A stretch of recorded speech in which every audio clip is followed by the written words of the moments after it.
Hello বন্ধুরা, বিউটিশন ঘর থেকে বিউটি আমরা হাজির। সকলকে অনেক স্বাগত আমার নতুন একটা পুজোর ব্লগে। আশা করি প্রত্যেকে ভীষণ ভালো আছো।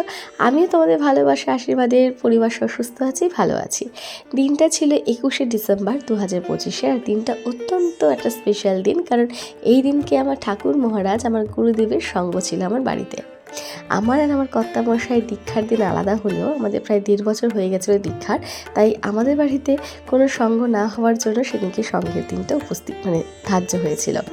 সকাল সকাল মা ঘুম থেকে উঠে এখানে ঠাকুরের সামনে ভোগ নিবেদনের আনাজপাতি বানাতে বসে পড়েছে, আর আমি এসেই ঠাকুরকে প্রণাম করে নিলাম, ঠাকুরের আশীর্বাদ নিলাম যাতে ঠাকুর নিজ হস্তে আমায় আশীর্বাদ করেন এবং আমি সমস্ত কাজ যেন গুছিয়ে করতে পারি তার দয়াতেই। এবার বলি আমার ঠাকুর মহারাজ ও আমার গুরুদেবের নাম। আমার গুরুদেবের নাম হলো শ্রী শ্রী 108 স্বামী নিগমানন্দ সরস্বতী পরমহংস মহারাজ। আশা করি তোমরা কম বেশি অনেকেই আমার ঠাকুরকে চেনো। আমাদের ঠাকুর অত্যন্ত দয়ালু, অত্যন্ত দয়ালু। আমাদের ঠাকুরের যে কৃপা পেয়েছে সেই একমাত্র জানে যে ঠাকুর কী, তার মাহাত্ম্য কী। যাই হোক, এখানে আমি বসে পড়েছি ভোগ রান্নার জন্য। আমি প্রথমে আলু ফুলকপির তরকারি হবে বলে ফুলকপিগুলি একটু জলে ভাপিয়ে নেব। তারপরে নুন হলুদ মাখানো সবজি আনাজপাতি আমি এবার ভেজে নেব। 5 রকম ভাজার জন্য ছিল আলু, পটল, ভেন্ডি, কুমড়ানি আর বেগুনি। সমস্ত ভাজাগুলো আমি আস্তে ধীরে করে নেব আগে, কারণ এগুলোতেই সময় বেশি লাগে। আর সবথেকে বড় কথা, আমি প্রথমেই বলি, আমি সমস্ত কিছু ডিটেলসে রান্না দেখাতে পারিনি, কারণ সেটা দেখানো আমার উচিত নয়। ঠাকুর মহারাজের ভোগ নিবেদনও আমরা দেখাতে পারি না, তাই অত কিছু আমি দেখাতে পারলাম না। যতটুকু সম্ভব ততটুকুই তোমাদের সামনে দেখাবার চেষ্টা করলাম। তারপর আমি দেখো ভাপিয়ে নেওয়া কফিগুলো একটু ভেজে নেব, আর তারপর আলু ফুলকপি তরকারিটা রান্না করার জন্য বসিয়ে দিয়েছি। আমার 5 রকম ভাজা প্রায় হয়ে গেছে, লাস্টে একটু কুমড়ানিটা করব। আর উল্টো দিকের ওভেনে বসিয়ে দিয়েছি দুধ, কারণ আমি পরমান্ন করব। মার ইচ্ছে ছিল যাতে শীতকাল গুড়ের পায়েস হোক, তাই সেটাই করা হচ্ছে ঠাকুরের জন্য।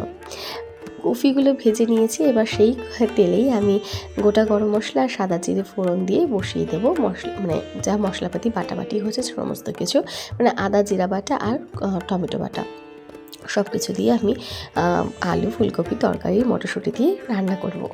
আর এখানে মা এখন তৈরি করছে কী বলে পোলাওর জন্য চালগুলো মেখে রাখছে, কাজু কিশমিশ সমস্ত কিছু দিয়ে, হলুদ দিয়ে নুন দিয়ে। আর এখানে আমি গুঁড়ো চাপিয়ে দিলাম পায়েসের কড়াইতে। এবার দুধটার মধ্যে একটু গুড়টা ভালো করে ফুটুক, আর এখানে আমি চালও দিয়ে দিয়েছি। আর এখানে আমি এবার পনিরগুলো ভেজে নেবো একটু একটু করে। এবার এখানে একটা কথা বলি যে আমার কর্তামশাই সেদিনকে উপস্থিত থাকতে পারিনি। এটা সত্যি ওর কাছেও খুব দুঃখের, আমার কাছেও খুব দুঃখের, কারণ আমরা দুজন একসাথে থাকতে পারিনি এই দিনকে, কারণ ও অফিসের কাজে বেরিয়ে গিয়েছিল, বাইরে ছিল। তো যাই হোক, ওর খুব আগ্রহ ছিল কিন্তু কিছু করার ছিল না, হাতে কোনো উপায় ছিল না।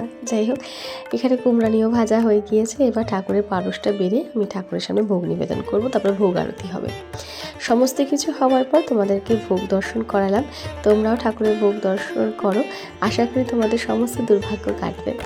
আর সবথেকে বড় কথা কি, আমি সেদিনকে শুধুমাত্র ঠাকুরকে দিয়েছি তা না, আমার গোপালদা, আমার বাবা তারকনাথ, আমার রাধা মাধব, আমার মা মনসা, মা কালী, আমার সমস্ত দেবদেবীদেরও সেদিনকে ভোগ অর্পণ করা হয়েছিল বাড়িতে। যাই হোক, ভোগ দর্শন করেছো, আশা করি তোমাদের খুব ভালো লেগেছে।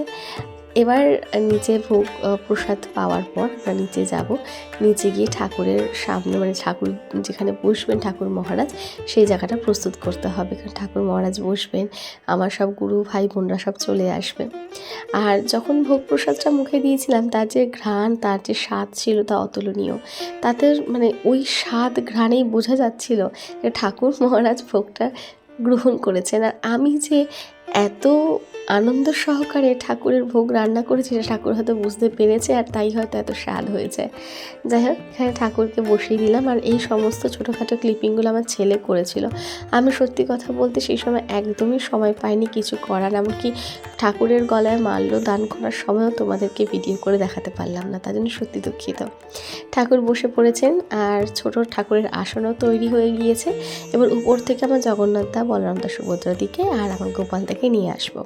বাড়িতে সঙ্গ হবে, নাম কীর্তন হবে, আর আমার দাদারা থাকবে না সেটা হতে পারে না। সমস্ত কিছু হয়ে গিয়েছে। এবার আমার গুরু ভাই বোনরা আসলেই সঙ্গ শুরু হবে। আর তারপরে কিয়া বৌদি মানে আমার গুরু বোন এসে ঘরটা বসাবে, ঘটের পুজো হবে। আর এই তো দেখো আমিও রেডি হয়ে গিয়েছি, বাড়ির প্রত্যেকটা মানুষও তৈরি হয়ে গিয়েছে, শুধু এখন সঙ্গ শুরু হওয়ার পালা। আর তারপরে ঠাকুর মহারাজের নাম কীর্তন জয় জয়কার হবে। এখানে ঠাকুর মহারাজের এখন ঘট প্রতিষ্ঠা হয়ে গেল, মানে বসানো হলো, প্রতিষ্ঠা বলতে সঙ্গের জন্য আর কি প্রতিষ্ঠা হলো, স্থাপন হলো, ঘর স্থাপন হলো। আর কিয়া বৌদি খুব সুন্দর করে ঠাকুরের ঘর স্থাপন করে মাল্যদান করলো। কি সুন্দর লাগছিল এই মুহূর্তটা, কি বলবো, মনে হচ্ছিল অনেক অনেক অনেক দিন পর আমার মনের একটা ইচ্ছে বাসনা পূর্ণ হলো।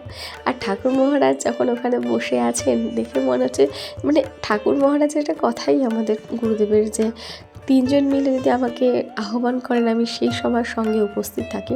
আর এটা একদম সত্যি কথা, ঠাকুর সেই সময় উপস্থিত থাকেন। আর আমাদেরও শুরু হয়ে গেছে সঙ্গে নাম গান করা, ঠাকুরকে আহ্বান করা। আমরা যখন এসব প্রেমময় বলে গান ধরি আর ঠাকুর যখন সঙ্গে উপস্থিত হন, তখন না চারিদিকে সমস্ত পরিবেশটাই বদলে যায়। ঠাকুরের সামনে তখন কখনো কখনো আমরা জানি না কেন শুধু কাঁদতেই থাকি।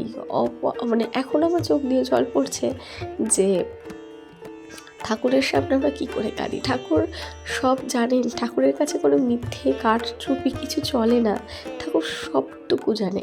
আর আমার ঠাকুর মহারাজের সামনে তাকালে বা তার সামনে বসলেই না অন্তর থেকে হালকা হয়ে যায়, অন্তর থেকে মনে হয় যে একটা শক্তি, মেরুদণ্ডই হলো আমার ঠাকুর মহারাজ।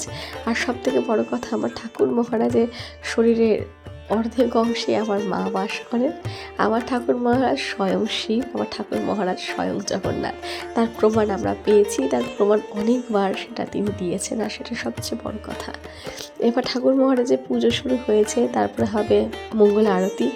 আরতি হওয়ার পরে আমরা প্রত্যেকে ঠাকুরের মানে উদ্দেশ্যে ভাব বিনিময় করব, ঠাকুরের পদ্ধতি পড়ব, সমস্ত কিছু। যদিও সমস্ত কিছু ওইভাবে দেখাতে পারলাম না, এটা সত্যি খুব দুঃখজনক, কারণ নিজে একা হাতে সমস্ত কিছু করে এভাবে তো করাটা সম্ভব হয় না।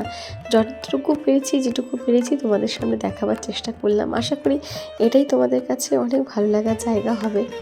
যাই হোক, তোমরা আরতিটা দেখো। আর কি বলবো বলো, মানে এটাই আমার কাছে অনেক পরম স্বর্গীয়, এর থেকে বড় কিছু আর হতে পারে না।